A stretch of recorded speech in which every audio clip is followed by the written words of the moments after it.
everyone, it's Christine again with the Artist Pod. Welcome back, and today we're going to be talking about the text tool with Photoshop. So let's get arting. Okay, so the text tool, I've already opened up this sort of blank canvas. To use the text tool, it's going to be this down here, right? So if you go to this left toolbar, it's going to be way down here. It's that little T. I'm going to click it, and then you'll see I have my icon kind of changed. And then I'm going to click again. Now, with everything else, I know I've said time and again, make sure you start a new layer, but the text tool actually starts a new layer for you. So if I click this, you can see it started the layer for the text, and then I can type in whatever I want. So let's say hello world. Okay. And I'm not going to hit enter, because if I hit enter, I'm still on that text section. So I'm actually just going to click off of it, and now I have hello world. Now, if I click again, I still have my text tool open, right? So if I click away from it, it'll start a new layer. But if I'm trying to start a new layer and I click anywhere on it, or if I want to adjust this one and I just click in here, it allows me to edit the text within that text layer. So if I decided I spelled world wrong, I could change it, fix it. I can highlight it. If I'm making some changes up here, sometimes it won't take unless you're highlighting it. So I can do a lot of things here, and then again, I just click off of it if I don't want it. Now I don't want this sort of filler, so I'm going to go ahead and delete that one. So from here, we can do whatever. I can move it around. I can make it bigger. I can make it bigger in a couple of ways. So one, I can use free transform, right? I can come here, I can go to free transform, I can size it exactly how I want, because all the tools within free transform work with text, right? Like I can even have it, moving to the side. You can do these sorts of things, extending it out. You can, squish it in, however you want. So free transform works. But another way that you can do it is if I hit this text layer, make sure that I'm on the layer I want to change, I can actually come up here. Now you'll notice if I just click the down button, I can only go up to 72, right? That drops it pretty significantly. Or I can erase the 72 and type in whatever I want. So let's say I want it at 200.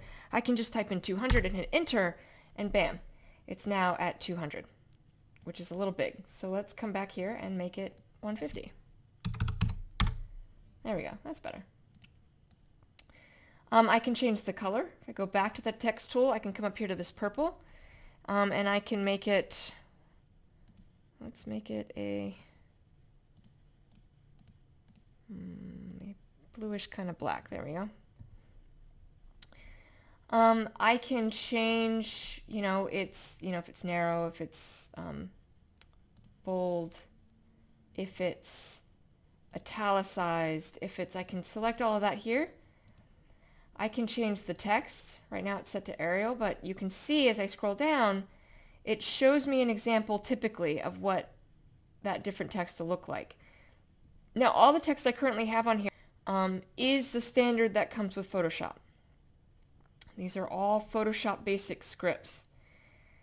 But you can download other typefaces, basically, and you can install them. Typically there's instructions when you do that. I won't be going over that today. I'm just talking about the general text tool. But you have all of these to choose from. So there's a lot of options here. For now, we're going to stick just to the Arial.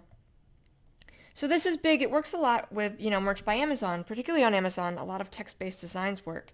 And I'm much more of I typically draw animals. If you've seen my other videos, I draw animals all the time. So I don't do a lot of text designs, but I do hear that they work very well on Amazon. Now, you can also come up here to this little button, right? And I can come down here and I can change what it's doing. So I can change it to an arc, and then I can, change how it's bending, up or down, what sort of distortion it has. I can change it to a lower arc. You have all of these options that you can manipulate the text with. So there's some things that you can play with if you want interesting effects. Can be particularly handy if you're trying to wrap text around a circular design or something. You can have some of these. You can sort of take a look at. There's also some other effects you can add, some of which I'd be hesitant to do in print on demand, but if you're just trying to do like a cool effect for graphics, some of these will work. If you come up here, if I right click the layer, I come up here to blending options. There's a whole lot of things I can do. Bevel and emboss kind of can create a, let's see there, it creates this sort of textured effect. You can soften it and make it look gentler. You know, you can have the way the contour's hitting, see the way that that's changing, right? You know, texture, you can change that scale, you can make it a lot smaller to seem a lot smoother. The depth can sort of smooth out. So that's bevel and emboss. Those are some of the things you can do with those. There's stroke. So what stroke does is it adds, let's see if we can get it good. It adds a stripe around the text, right? The green is not a good color choice, but I was trying to show something that would really pop. Black or white is typically pretty common. You can see if I want to change the color, I just hit this, and it changes the color to whatever I want it to be. And so that's nice and convenient. And then you just hit OK. But you can also change the size if I want it really thick or much thinner. You know, you can change the size. I can also, you can see pixels is selected. I can just come in here and say I want it at 8 pixels. It'll change it. You can change it to inside. I typically like it outside. So that's some of what you can do with stroke. There's inner shadow, which it's hard to see, but when I clicked on it, there's a little bit of a shadow it adds on the inside. I don't know that you can really see that very well. Inner glow is the same thing. You know, you can come to 100%, and then you can change the size. You can see what that does. So there's really cool effects. Color overlay, just you put a different color over top. You can change the opacity on it though, so if you want like this grayish blue or whatever, you could do that. Again, not one I use very often because I'm just gonna change the color.